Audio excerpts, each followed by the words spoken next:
తీసుకుని వచ్చారు. వాళ్ళకు ఒక మసీదు కావాలి, కట్టలు కదా, చెప్పండి, తప్పు కదా? వాళ్ళ విశ్వాసం అది. అట్లనే హిందువులు పోయి ఉంటారు, వాళ్ళకు ఒక టెంపుల్ కావాలి, వాళ్ళ విశ్వాసం అది. కొంతమంది క్రిస్టియన్లు పోయి ఉంటారు, వాళ్ళ విశ్వాసం ఒక చర్చ్ కావాలి. అంటే గల్ఫ్ కంట్రీలో కూడా ఆ రాజును ఒప్పించి 5 ఎకరాల భూమి తీసుకొని ఇక్కడి ప్రజల విశ్వాసాన్ని కాపాడాలని చెప్పి గుడి కట్టించింది ఫస్ట్ టైం ఎవరో తెలుసా? మోడీ గారు కదా. అందుకని మోడీ గారిని మీరు పట్టుకొని ఈ మతం పెడతాడు ఎందుకు అడుగుతాను? నేను అడుగుతున్నా ఒకటి, Sampath, all India institute of medical sciences మీకు తెలుసు, అది ఎంత ప్రెస్టీజియస్ ఇన్స్టిట్యూట్. ఢిల్లీలో జవహర్లాల్ నెహ్రూ గారు ఫస్ట్ పెట్టిండ్రు. సెకండ్ ఇన్స్టిట్యూట్ ఎవరు పెట్టిండ్రు? వాజ్పేయి గారు పెట్టిండ్రు. థర్డ్ ఇన్స్టిట్యూట్ ఎవరు పెట్టిండ్రు? మన్మోహన్ సింగ్ గారు పెట్టిండ్రు. ఇవాళ మోడీ గారి 10 సంవత్సరాల కాలంలో 16 all India institute of medical science వచ్చినాయి. ఏం పోలిక చేస్తావు? ఏం పోలిక ఉంది మీరు చెప్పండి. నేను చెప్పడం కాదు, ఇప్పుడు కేసీఆర్ గారు అసెంబ్లీలో మాట్లాడిన ఒక స్పీచ్ వినండి. 2500 కిలోమీటర్ల నేషనల్ హైవేస్ అప్ టు 2014 వరకు ఉంటే ఈ 10 సంవత్సరాల కాలంలో సాధించింది 2500 కిలోమీటర్లు పైబడి సాధించిందని చెప్పి కేసీఆర్ గారు చెప్పినటువంటి వీడియోస్ ఎప్పుడైనా చూడండి. ఇది ఇవాళ మోడీ గారి గొప్పతనం. 76 ఎయిర్పోర్ట్స్ 2014 వరకు, ఇవాళ 143 ఎయిర్పోర్ట్స్.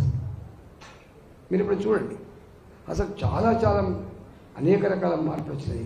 సంపత్ గారు,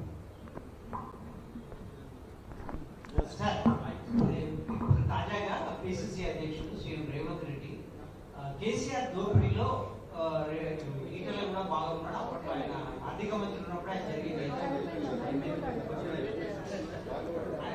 ఇప్పుడే మా మంత్రులకు ఉండే స్వేచ్ఛ, మా మంత్రులకు ఉండే అధికారం, మా మంత్రులే ఆయన చేసిన నేను ఒక మాట అనేది ఈ సందర్భాజీ గారు, అరే మమ్మల్ని మంత్రిగా చూడకపోతే మనిషిగా చూడమని చెప్పినాం మేము. గదే కనుకుంటారు మీకు. వీరంతా సాక్ష్యం. నాకు తెలిసి తెలంగాణ భవన్లో ప్రెస్ మీట్ అయింది 2018 ఎన్నికల తర్వాత. 2018 ఎన్నికల్లో మళ్ళీ కేసీఆర్ గారు 88 సీట్లు గెలిచిన తర్వాత ప్రెస్ మీట్ అయింది. ఎవరో సంపత్ లాంటి కూడా ప్రశ్న వేసింది. మరి ఎవరు ఊహించలేదు ఇంత మెజార్టీ వస్తుందని. మీరు అందరి రిజల్ట్ తెచ్చుకున్నారు కేసీఆర్ గారు, ఇది హ్యాట్సప్ మీకు అని చెప్పి. మరి ఈసారైనా మీ ఎమ్మెల్యేలకు మీ మంత్రులకు ప్రగతి భవన్లో రాణిత్తలేనటువంటి ఒక అపవాదం ఉన్నది, వాళ్ళకు స్వేచ్ఛ గౌరవం లేదని ఉన్నది. మీరు ఏంటంటే అన్న మాట ఏంటి సార్? ఒకవేళ స్వేచ్ఛ గౌరవం కనుక ఇస్తే ఏకాన కొత్తలకు కోటి చౌరస్తాలో అమ్ముకత్తను అని చెప్పిన వ్యక్తి ఎవరో మీరు చెప్పండి, ఎవరండి? అంటే ఆయన మాటలే ఉంది కదా. రేవంత్ రెడ్డికి సోయి ఉండాలి, అది పంపండి మీరు రేవంత్ రెడ్డికి. రాజేందర్ అని మాట్లాడుతున్నాను, నీ వయసులో ఆయన కంటే పెద్దోండి.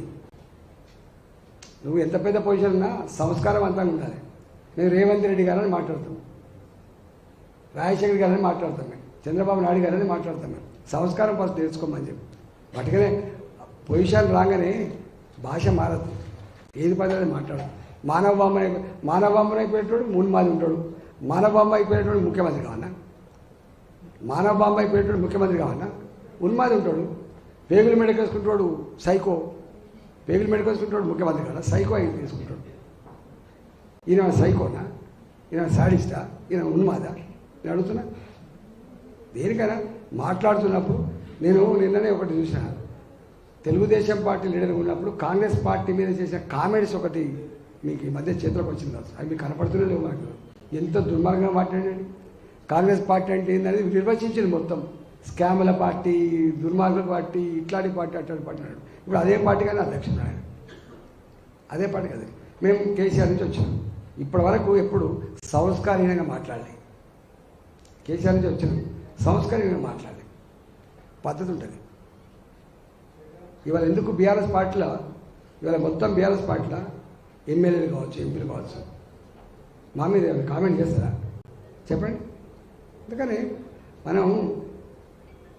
నేను మళ్ళీ చెప్తున్నా, రేవంత్ రెడ్డి గారికి ఎవరు సలహా ఇస్తున్నారు తెలియదు కానీ మార్చుకో.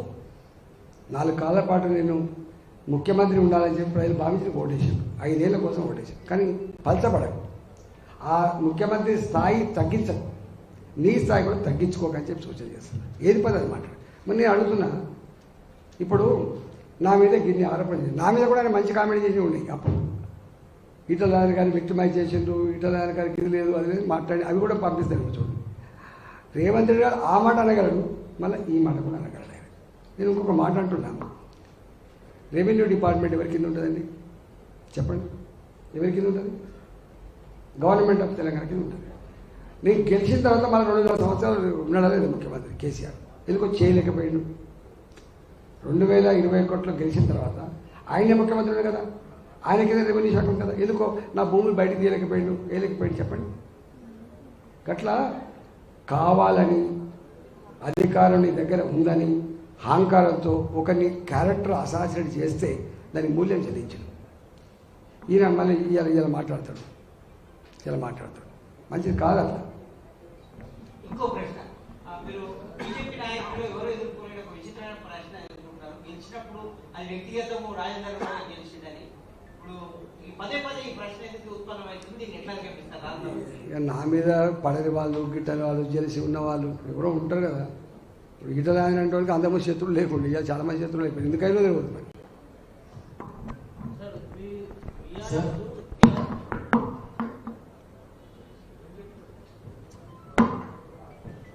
నేను ఆంధ్రప్రదేశ్ నుంచి ఇక్కడ ఉంటాను సార్. బీజేపీ అధికారంలోకి వస్తే ముస్లిం రిజర్వేషన్లు రద్దు చేస్తామంటున్నారు, పదే పదే చెప్తున్నారు. ముస్లింలపై బీజేపీకి ఇంత వ్యతిరేకత ఎందుకు ఉంది? Sir, 2 things. ఇది చాలా మంచి ప్రశ్న. ఈ దేశంలో ఇప్పటివరకు మతపరమైన రిజర్వేషన్ లేవు, అవునా కదా? ఈ దేశంలో ఇప్పటివరకు మతపరమైన రిజర్వేషన్ లేవు. ముస్లిం సమాజంలో 2 వర్గాలు ఉన్నాయి. ఒకటేమో బీసీల కింద వచ్చినటువంటి వర్గాలు, దూదేకుల, పింజారి, గుడ్డేలు నాడిపి ఇవన్నీ ఉంటాయి చూసినా. నాకు తెలిసి more than 50% of the Muslim population వాళ్ళంతా బీసీల కింద వస్తారు. మీకు ఐడియా ఉండాలి, బీసీల కింద వస్తారు.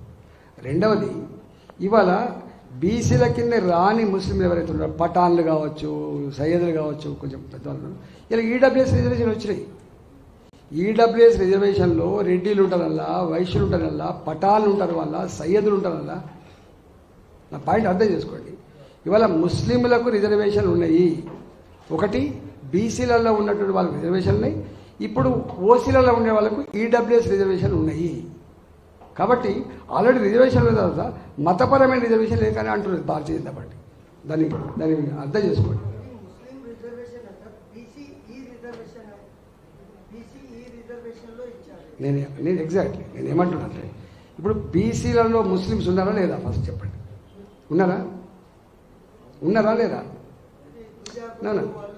ఉన్నారు కదా, ఉన్నారు, చాలామంది ఉన్నారండి. సంథింగ్ చాలామంది ఉన్నారు.